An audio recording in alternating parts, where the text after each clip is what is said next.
Hey everybody, welcome back to Barter Hordes. My name is Robert and it's Tuesday, so I'm going to try to do a tag today for Tag Tuesday. I was tagged in this one, the Nosey Librarian Tag by Lukáš a couple of weeks ago. Lukáš's channel is Totally Pretentious. It's not a description, that's the name. And the original tag comes from the guys at Stripped Covered Lit. And so I'll link both of those versions of the tag down below. You can check out their videos.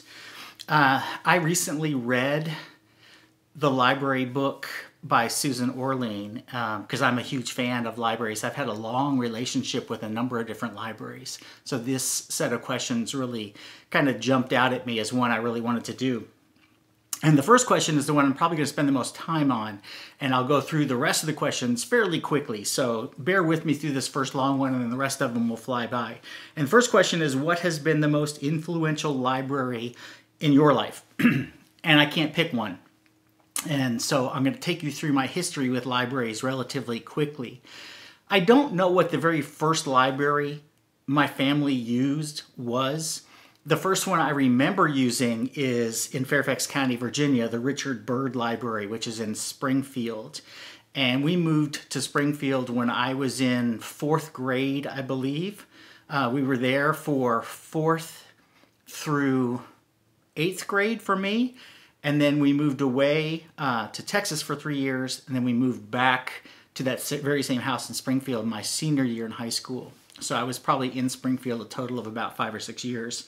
But I remember going to that branch library. It's just a local branch library, the Fairfax County Library, and my mother would take my brothers and me every week, usually on Saturday, and we would get a stack of books and take them home. And I read a lot of different things back in that time, but it was a highlight of the week for me.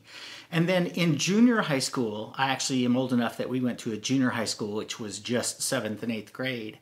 I worked with the library there on my Eagle Scout project, so I had a relationship with that library. And then my senior year in high school, I took my English class by independent study. And the teacher was a graduate student at George Mason University. And since I was starting to learn how to do research and was researching a topic on Shakespeare, I was doing a paper about the Fool in King Lear. Our high school library didn't have the resources I needed, so she got me a temporary pass to go spend the afternoons in the George Mason University Library, where I actually started to learn about what academic research really felt like. This was back in the days when we had card catalogs. And then in college, I worked at the Texas Tech Library while being, I think I might have worked there my last year as an undergraduate, and part-time there while I was in graduate school. I was also a teaching assistant. And so I learned a lot about how libraries work doing that job. I worked in the cataloging department, and like I said, we still used card catalogs back then, so a lot of what I did was just filing the cards away for new acquisitions that the library got every week. And then, of course, my PhD program was at Penn State, and so Petit Library became a refuge for the books and the interlibrary loans that I needed. After I left university, I still had a relationship with a couple of libraries that was really important in my life.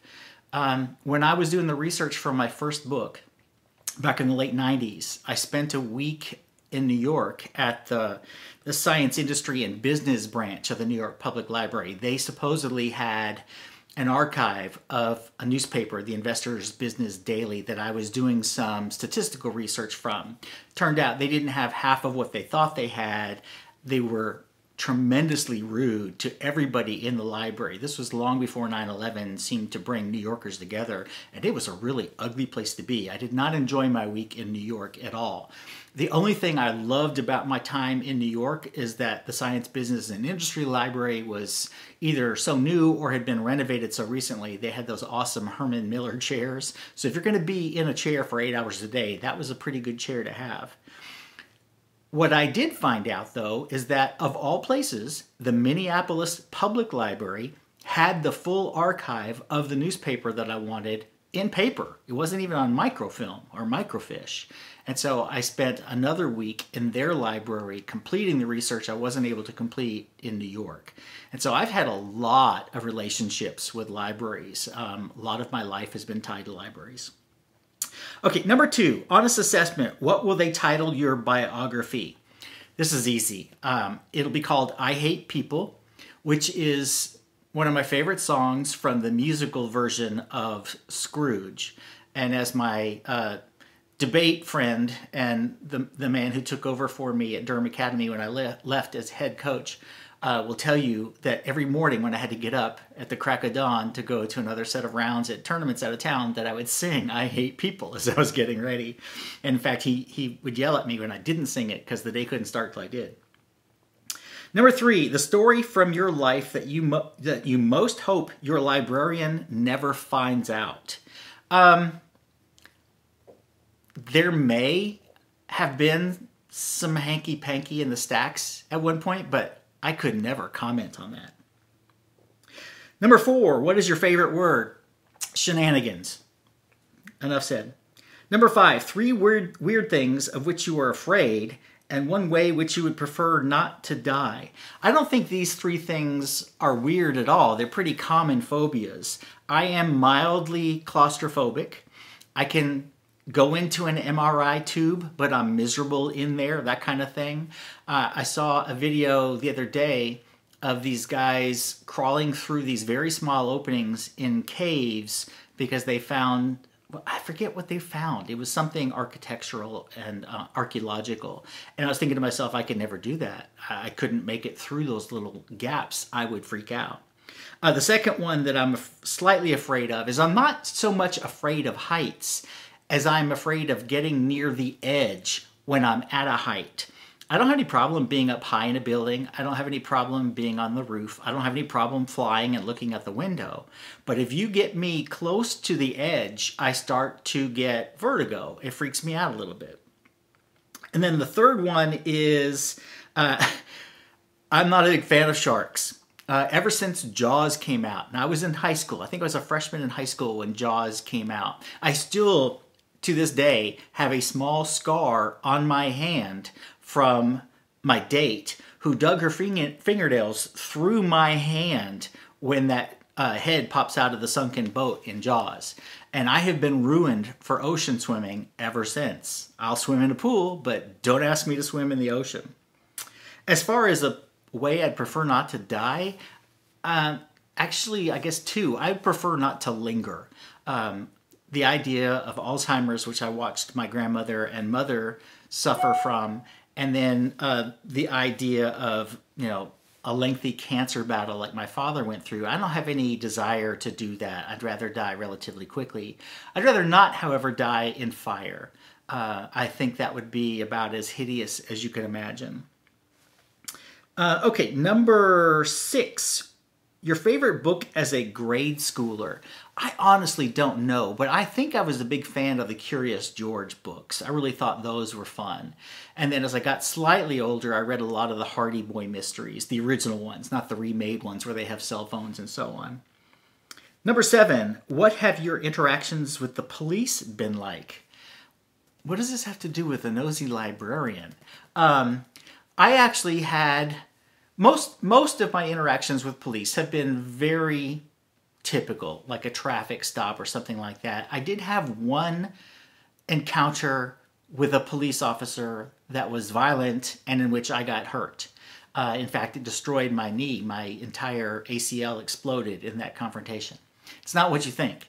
He was my karate instructor and we were sparring and my foot stuck in the mat when he tried to sweep my front leg and my knee exploded. But he was a cop, so I'm counting it. Number 8, all-time favorite book cover. This is going to seem very self-serving. Fine, whatever. The book's 20 years old. Who cares? But the book cover from my second book, Money for Life, is one of my favorites. I'll put a picture of it up here. And the reason why it's one of my favorites, not just because it's my book, but because the original art editor had an ugly white color with block text. That was the whole cover. And I thought, they're just going to bury this book. And then that art director left or got fired or whatever, and the new art director came in and designed the one with the boat and the feet. And I've gotten a million questions whether those are my feet and my boat. And no, they're not. I have no idea where the photo came from. But I like the cover. I think it's kind of cool. Number 9, how many places have you lived? I don't remember exactly, but it's 14 or 15. A couple times I've lived in the same place more than once. But my father was an Army officer, so he moved quite a bit, including overseas. We lived in Germany for a few years when I was very young, first grade young. I spent most of my life while I was growing up in between Virginia and Texas. And then once I left universities, I have spent most of the rest of my life in North Carolina. I've probably lived now in North Carolina as long as I've lived anywhere, although not at one time and not in one city in North Carolina. I've lived in 2 different places, a couple of different homes in North Carolina. And the last one is tag 11 booktubers that you like and or admire, and why do you like and or admire them? Some of these I'm going to tag because they're relatively new channels and I want to encourage them to stay active. Some of them are new to me, although they're not new channels. And so I generally tried to pick some of the smaller channels that I would like to see more people find and add to their subscription lists. So the first one is a brand new channel, Marian Ryan. She is one of the BookTube Prize judges this year, and originally I'd asked all the judges to have a BookTube channel, and she didn't. She said, but she was considering it, and she just started her channel, I think, last week. So please go check out her channel and give her some support. Another one that's relatively new to me is Audrey at Chapter and Converse. Audrey reads a lot of thrillers. I think she's writing a thriller herself and or mysteries. I honestly don't often know what the distinction is. Those books tend to cross over for me. But she reads a lot of new releases and does extensive reviews of them, and it's always fun to watch her videos. And she always starts off her videos, not with bloopers, but with little clips from passages in her videos where she got stuck. And she just looks at the camera like, why did I say that? And then goes on. So check out Audrey's channel.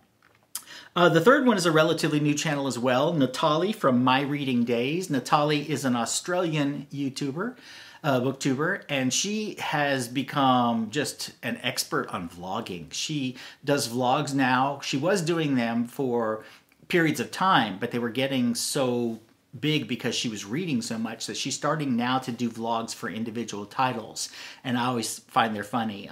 You can often see her dancing with her 2 young children in her vlogs, something I would never be able to film of myself. The next one is an American booktuber but living in Japan, and that's Kazen from Always Doing. She's also one of our BookTube Prize judges. She probably reads the most widely in different genres of anybody I know. She reads everything, a lot of nonfiction, a lot of romance, a lot of books in translation, a lot of books in Japanese. She's fluent in, she works as a translator in the medical profession in Japan, so she's fluent in Japanese. And it's a lot of fun to watch her. She's very comfortable on camera and very, very comforting to listen to, and has great opinions. The next one is a relatively new channel to me, and that is Brian at Bookish. And I really enjoy Brian's channel because he's a fellow teacher. He's from Texas, so I kind of get hometown vibes from watching his videos. And he reads a big mix too of classics and contemporary, but he recently did a series on Ernest Hemingway, and he's been doing some poetry for, is it poetry for newbies or for novices? I forget what they're calling the series, but he's exploring poetry, and he's also doing some work right now with James Joyce's short stories. So Brian's channel is one we're checking out. The next one is my future drinking buddy, and that's Leslie Ring. Leslie lives in Michigan. She reads everything from children's books to classics, and she doesn't have any set agenda when she reads. She's very much a mood reader, and sometimes that puts her in slumps, but then she breaks out of it and finds something she loves. But Leslie is hilarious, and she did a video not too long ago, a tipsy video, which was the funniest thing I've seen on BookTube in the year and a half that I've been on BookTube, and I'm encouraging her to do more, not drinking, but more tipsy videos, because they are just a hoot. The next one is Beth at Read Remark. Beth produces some of the most beautifully shot and set up videos, and she edits wonderfully. She loves puns. She reads a lot of thrillers and mysteries, but she also reads literary fiction too. She's serving as one of our judges for the BookTube Prize this year. But Beth has explored different photography techniques. That's one of her hobbies. And her videos are just a joy to watch, even if you have not read the book that she's reviewing. She does a lot of individual reviews, which I think she realizes don't get tons of attention initially on BookTube, but she's become so good at them that I've encouraged her to keep doing them because I think they are what she does best and they are just a joy to watch. So check out Beth's channel. She started to have her channel grow a little bit in the last 6 months, and it deserves to be about 5 times bigger than it is. The next one is another relatively new booktuber, or at least new to me, and that's Amy at Amy Gets Lit. Amy is in the middle of a Cormac McCarthy series on Blood Meridian right now, but she reads a lot of different things. Amy prefers using voiceovers rather than filming herself on her video. So she uses voiceovers and lots of pictures and graphics and so on, and her channel is so well thought out. Give Amy a look. This next one you probably already subscribed to. Lindsay at Lindsay's Book Life is another literature teacher. She's out in Portland, Oregon. She reads a ton, and she's one of these people who can read 5 or 6 books at the same time, what I call reading on the dark side. And she has 2 of the most lovely dogs you're ever going to see. And what cracks me up is when she's filming herself walking the dogs while reading on her Kindle. And I just keep expecting her to walk into a tree or something, but that's more talent than I've got. The next one is an Oklahoma booktuber, Becky Ford, who's one of our judges this year for the prize too. I forget if she works in the legal profession or the accounting profession. I could be completely wrong there, but she works in one of the professions outside of the book world. But she reads widely as well and does Friday Reads, does catch-up videos, and she can be wickedly funny. And then the last one is a brand new channel to me just recently, and that is Alba at Seriella. Alba is a Puerto Rican booktuber who speaks obviously fluent Spanish and fluent English. I'm jealous of people who are bilingual and so fluent that they can read in both languages. That just amazes me, and I've had that envy for a long time. I can't do that. I have no proficiency in any language outside of English. But she just recently did the 52 nifty questions tag. And she answered about half of them in Spanish with a phrase that essentially says, "This doesn't apply to me." And it was just hysterical watching her. She's very funny. She has great taste in reading. She reads widely in both English and Spanish, and check her out. And she said in her video that she wants to have a meetup with all the retired booktubers to just sit around and have drinks and chat about what it's like. And that sounds to me like great fun. Okay, so that's 11. I could have tagged another 15 easily, but I tagged 11 people. Hope you haven't already done this and I just was lazy and didn't check up on your channel, or if you have already been tagged by somebody else, I'm sorry for piling on, but I look forward to seeing what you all do. I'll become the Nosey Librarian waiting for your versions of this tag. I hope y'all are having a great week. Spring seems to have arrived, at least for this week here. It's warm, almost to the point where you sweat outside. It's a little windy, which is typical of spring, but it looks like it's going to be a good week here in North Carolina. I hope you're doing well, and I will see you again probably on Friday with my weekly Friday Reads check-in. Until then, everybody, see you later. Bye-bye.